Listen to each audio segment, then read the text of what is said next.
જે હુમલા નાકામ કરવામાં આવ્યા હતા, હવામાં જ ડ્રોન તોડી પાડવામાં આવ્યા હતા અને હવે આ મોટું અપડેટ એ કે ભારત દ્વારા પણ અનેક ડ્રોનનો ઉપયોગ કરીને હુમલો કરવામાં આવ્યો છે। બ્લેકઆઉટ કરી દેવામાં આવ્યું છે અને ખાસ કરીને આજે વહેલી સવારથી જ બનાસકાંઠા જિલ્લામાં જે સુરક્ષા વ્યવસ્થા છે તેને વધારી દેવામાં આવી છે। પોલીસ દ્વારા અલગ અલગ વિસ્તારોની અંદર રાઉન્ડ ધ ક્લોક પેટ્રોલિંગ પણ કરવામાં આવે છે। આપણે દ્રશ્યો પણ બતાવીશ કે આ જે વાવ તાલુકાનું એક ગામ છે કે જે ગામમાં સંપૂર્ણપણે બ્લેકઆઉટ જોઈ શકાય છે। આ મંદિર છે તે મંદિરને પણ સંપૂર્ણ રીતે અત્યારે બંધ કરી દેવામાં આવ્યું છે। તે ઉપરાંત આપણે દ્રશ્યો બતાવીશ કે આ જે ગામના ચોકના દ્રશ્યો છે ત્યાં પણ આપ જે દ્રશ્યોમાં જોઈ શકો છો કે સંપૂર્ણપણે અહીંયા બ્લેકઆઉટ કરી દેવામાં આવ્યું છે। લાઇટ માત્ર અમારા મોબાઈલથી જ અમે કરી રહ્યા છીએ જેથી દર્શકો આ દ્રશ્યો જોઈ શકે। કેટલાક લોકો પણ અહીંયા છે, વાત કરીશું તેમના જોડે। શું કહેશો, આ જે તમારું ગામ છે તેને બ્લેકઆઉટ કરી દેવામાં આવ્યું છે, કેવો માહોલ છે ગામનો? માહોલ એકદમ શાંત જ છે, કોઈ ભયની બાબત નથી, બધા લોકો શાંતિપૂર્ણ રહે છે, એકદમ નોર્મલ જ છે, કોઈ ફેરફાર હજી સુધી થયો નહીં। કોઈ વિમાન બીજા આ બાજુ દેખાણા નથી, કોઈ ડ્રોન આવે આ બાજુ। પબ્લિક જે રીતે પહેલાં રહેતી એ જ રીતે રહે છે, એટલે અંધારપટનું સંપૂર્ણપણે પાલન કરે છે બ્લેકઆઉટનું। શું સુરક્ષાઓ વધારવામાં આવી છે અને વહીવટી તંત્ર દ્વારા શું સૂચનાઓ આપવામાં આવી રહી છે? હું અત્યારે પાલનપુરથી આવ્યો છું, એટલે મેં જે રીતે ઘરે વાત કરી એ પ્રમાણે હાલ તો બ્લેકઆઉટનું જ છે, બીજું તો કંઈ આવ્યું નથી। જે લોકો છે તે સંપૂર્ણ અત્યારે ગ્રામીણ વિસ્તારોમાં પણ બ્લેકઆઉટનો જે નિર્દેશ આપવામાં આવ્યો છે તેનું પાલન કરી રહ્યા છે, પરંતુ બનાસકાંઠા જિલ્લાના જે બોર્ડરને અડીને આવેલા ગામો છે તે ગામોમાં સંપૂર્ણપણે બ્લેકઆઉટ જોવા મળી રહ્યું છે। ગામનો ચોક હોય, ગામનું મંદિર હોય કે પછી લોકોના ઘર હોય, ત્યાં તમામ વીજળી જે છે તે બંધ કરી દેવામાં આવી છે। અહીંયા લાઇટનો પુરવઠો કપાયો નથી, પરંતુ લોકો દ્વારા સ્વયંભૂ બ્લેકઆઉટ કરવામાં આવ્યું છે। मैं समझता हूँ पाकिस्तान ने जिस तरह का अटैक किया जम्मू में और बहुत सारे शहरों में, ये सिर्फ यहाँ नहीं हुआ है, रजौरी में हुआ है, पठानकोट, जैसलमेर, बहुत सारी जगहों पे, मैं सभी नहीं जानता, लेकिन मैं कम्प्लीमेंट करता हूँ भारत का एयर डिफेंस सिस्टम। अगर वो नहीं होता तो शायद काफ़ी नुकसान होता। जिस तरह का पाकिस्तान, मैंने खुद 50-60 धमाकों की आवाज़ सुनी और इन सब मिसाइल्स को या ड्रोन जो भी ये हैं इनको इंटरसेप्ट किया हमारे एयर डिफेंस सिस्टम ने। S-400 और आकाश क्या सिस्टम है मैं उसकी ज़्यादा जानकारी नहीं रखता, लेकिन मुबारकबाद के हकदार हैं हमारे जिन्होंने भी ये सिस्टम प्रोक्योर किया, हमारे प्राइम मिनिस्टर साहब, हमारे डिफेंस मिनिस्टर साहब, हमारी सेनाएं तीनों, और कोई भी जहाँ तक मेरी नॉलेज जाती है अभी तक कोई भी रिपोर्ट नहीं है कि कहीं ज़्यादा नुकसान हुआ हो। तो भारत पाकिस्तानના તણાવ સંબંધિત અપડેટ્સ પર પણ એકવાર નજર કરી લઈએ તો કેન્દ્ર સરકાર દ્વારા જાહેરનામું આજે બહાર પાડવામાં આવ્યું હતું અને જે પણ ટેરિટોરિયલ આર્મીના અધિકારીઓ અને સૈનિકો છે તેમને બોલાવી શકે છે તે પ્રકારનું અપડેટ આપવામાં આવ્યું છે। એટલે કે ટેરિટોરિયલ આર્મીની જો વાત કરવામાં આવે તો એક અર્ધલશ્કરીય દળ છે જે જરૂર પડે સેનાને મદદ કરી શકે છે અને ગૃહ મંત્રાલય દ્વારા રાજ્યો અને કેન્દ્ર શાસિત જે પ્રદેશો છે તેને કટોકટીની સત્તાઓનો ઉપયોગ કરવાનો આદેશ આપ્યો છે। સંરક્ષણ પ્રધાન રાજનાથસિંહને army chief general Upendra Dwivedi તેમજ navy chief admiral Dinesh Tripathi અને એર ચીફ માર્શલ APC અને CDS અનિલ ચૌહાણે તાજેતરની પરિસ્થિતિ વિશે માહિતી પણ આપી હતી। તેમના દ્વારા પણ આજે બેઠક કરવામાં આવી હતી। ગૃહમંત્રી BSF અને CISF અધિકારીઓ સાથે પણ આજે બેઠક કરી હતી અને ભારત પાકિસ્તાન સરહદ અને એરપોર્ટની સુરક્ષા વિશે માહિતી તેમના દ્વારા લેવામાં આવી હતી। જે પણ વર્તમાન પરિસ્થિતિ છે તેનો તાગ મેળવવામાં આવ્યો હતો અને આજે રાત્રિના સમયગાળા દરમિયાન પણ આજે બેઠક કરવામાં આવી હતી।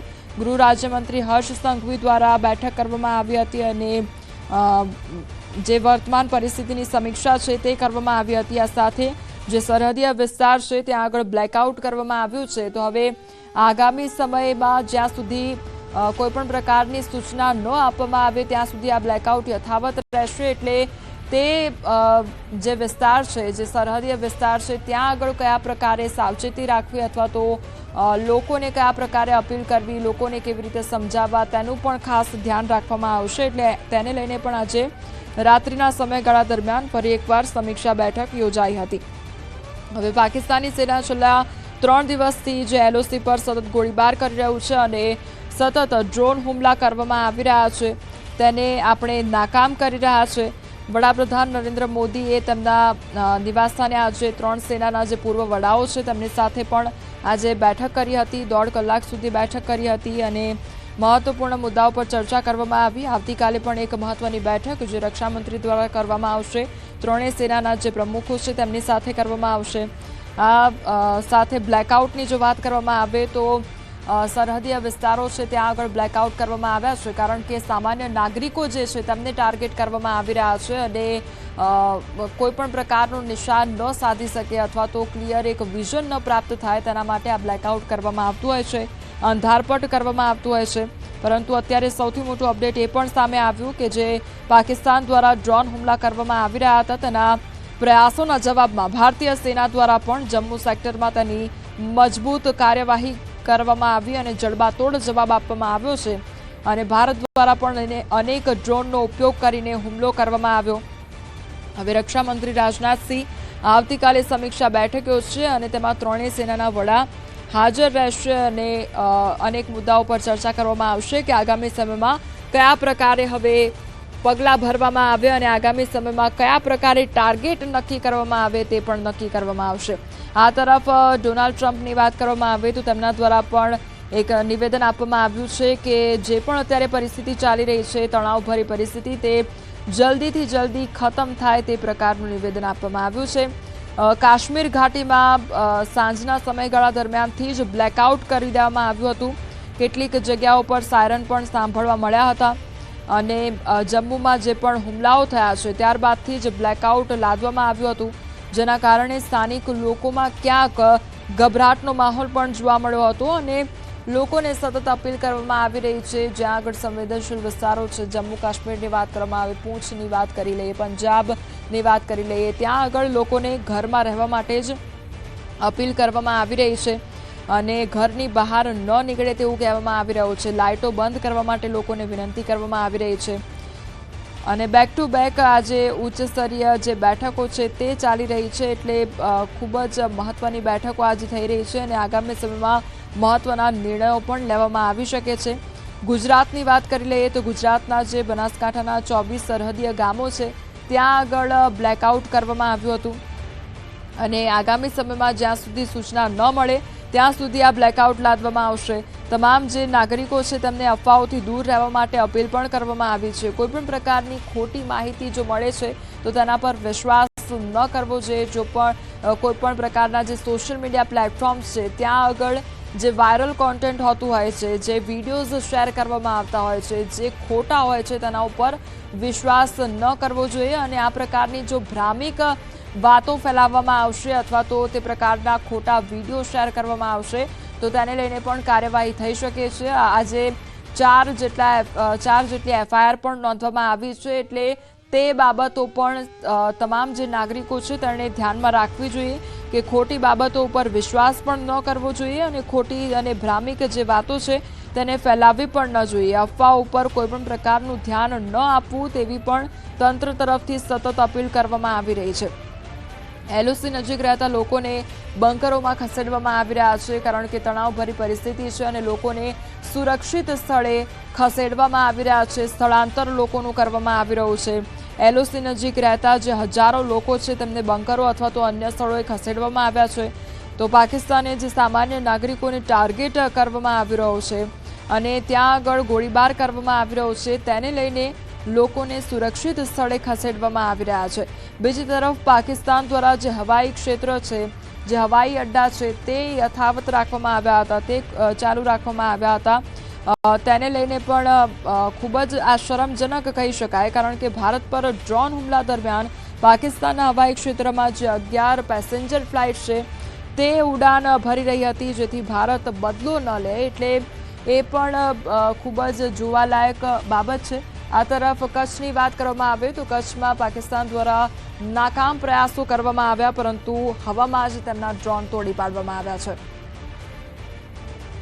લોકોને સુરક્ષિત રાખવા માટે થઈને બ્લેકઆઉટ કરવામાં આવતું હોય છે કે જેથી કરીને દુશ્મન વિમાનો જે છે તે રાત્રિના સમયે ચડાઈ ના કરે અને તે હુમલો ના કરે, તે માટે થઈને આ બ્લેકઆઉટ કરવામાં આવતું હોય છે. વર્ષો પૂર્વે પણ આ પ્રકારની સ્થિતિ જ્યારે યુદ્ધની થઈ હતી ત્યારે પણ આ બ્લેકઆઉટ કરવામાં આવતું હતું, અને આજે પણ જ્યારે યુદ્ધના ભણકારા વાગી રહ્યા છે ત્યારે આ બ્લેકઆઉટ કરવાની નોબત જે છે તે આવી રહી છે. આજ વાત કરીએ કચ્છની, તો સમગ્ર કચ્છની અંદર બ્લેકઆઉટ જે છે તે જોવા મળી રહ્યું છે.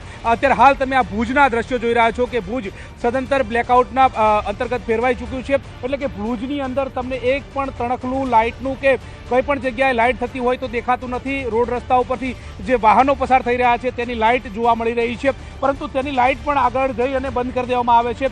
આ પ્રકારની સ્થિતિ જે છે તે જોવા મળી રહી છે. સતત પેટ્રોલિંગ જે છે તે રાત્રિના સમયે કરવામાં આવી રહ્યું છે. રાત્રિના સમયે પર પેટ્રોલિંગ જે છે તે કરવામાં આવતું હોય છે, અને જેથી કરીને આ પ્રકારની સ્થિતિ જે છે તે અકબંધ રીતે રહે, લોકો સુરક્ષિત રહે તે માટે થઈ અને આ બ્લેકઆઉટની સિચ્યુએશન જે છે તે કરવામાં આવી છે. અત્યારે હાલ આ ભુજ શહેરના દ્રશ્યો છે. ચારે કોર તમે જ્યાં જુઓ, જ્યાં નજર નાખો ત્યાં અંધારપટ જે છે તે છવાઈ ચૂક્યું છે. નાનું તણખલું પણ લાઇટનું ચાલુ ના હોય તે પ્રકારની સ્થિતિ જોવા મળી રહી છે. વાહન ચાલકો જો પસાર થાય તો તેની લાઇટ છે, પરંતુ સતત જે ચાર રસ્તા ભુજના હોય કે કોઈ પણ શહેર કચ્છના હોય ત્યાં ચાર રસ્તા હોય ત્યાં તમામ પોલીસ પ્રોટેક્શન જે છે તે ગોઠવાયું છે, અને ત્યાં લોકો નાગરિકો સ્વયંભૂ આગળ આવી રહ્યા છે. RSSના જવાનો પણ જે છે તે જોવા મળ્યા હતા, અને તેઓ પણ સતત આ રીતે બ્લેકઆઉટ થાય તે પ્રકારની જહેમત ઉઠાવી રહ્યા છે. સ્વયંભૂ જે સ્વયંસેવકો જે છે તે પણ બ્લેકઆઉટ કરવા માટે થઈને આગળ આવી રહ્યા છે. મહત્વનું સાથે એ છે કે સમગ્ર પંથકની અંદર જે વિસ્તાર જે છે પાકિસ્તાનની સરહદે અડેલો કચ્છ વિસ્તાર જે છે તેમાં 300 કિલોમીટરથી પણ વધારે સરહદી વિસ્તાર આવેલો છે. સરહદી વિસ્તારની અંદર અનેક લોકો જે છે તેમને સ્થળાંતરિત કરવામાં આવે છે. મોટો જે રિન્યુઅલ એનર્જી પાર્ક જે છે તેને પણ બંધ કરી દેવામાં આવે છે. સુરક્ષાના ભાગ રીતે આ બધા પ્રિકોશનના પગલાં જે છે તે લેવામાં આવતો છે. મહત્વની વાત સાથે એ પણ છે કે જે ધાર્મિક સ્થળો જે છે તેને પણ બંધ કરી દેવામાં આવે છે. ત્યાં પણ લોકો જાય ને લોકોની અવરજવર ટળે, જેથી કરીને બ્લેકઆઉટ જે છે તે સદંતર રીતે પાળી શકાય, ને જેથી કરીને રાત્રે દુશ્મન વિમાનો જે છે તે હુમલો ન કરે તે માટે તેના પ્રિકોશનના ભાગરૂપે આ પ્રકારના પગલાં લેવામાં આવતા હોય છે, અને તેનો સજ્જડ અમલીકરણ જે છે તે જોવા મળી રહ્યો છે. નાગરિકો પણ સ્વયંભૂ આગળ આવી રહ્યા છે. નાગરિકો પણ પોતે પોતાની જાનમાલનું રક્ષણ કરવું છે તે પ્રકારના બાબતો સાથે આગળ આવી રહ્યા છે. સહયોગ જે છે તે આપી રહ્યા છે. તમામ બાબતો જે છે તે અત્યારે હાલ જોવા મળી રહી છે. કચ્છ હોય, તમામ જે કચ્છ જિલ્લો હોય તેના તમામ શહેરો હોય, શહેરોની અંદર આ બ્લેકઆઉટની સ્થિતિ જે છે તે જોવા મળી રહી છે, અને સજ્જડ અંધારપટ જે છે તે કચ્છની અંદર ફેલાયેલું જોવા મળી રહ્યું છે.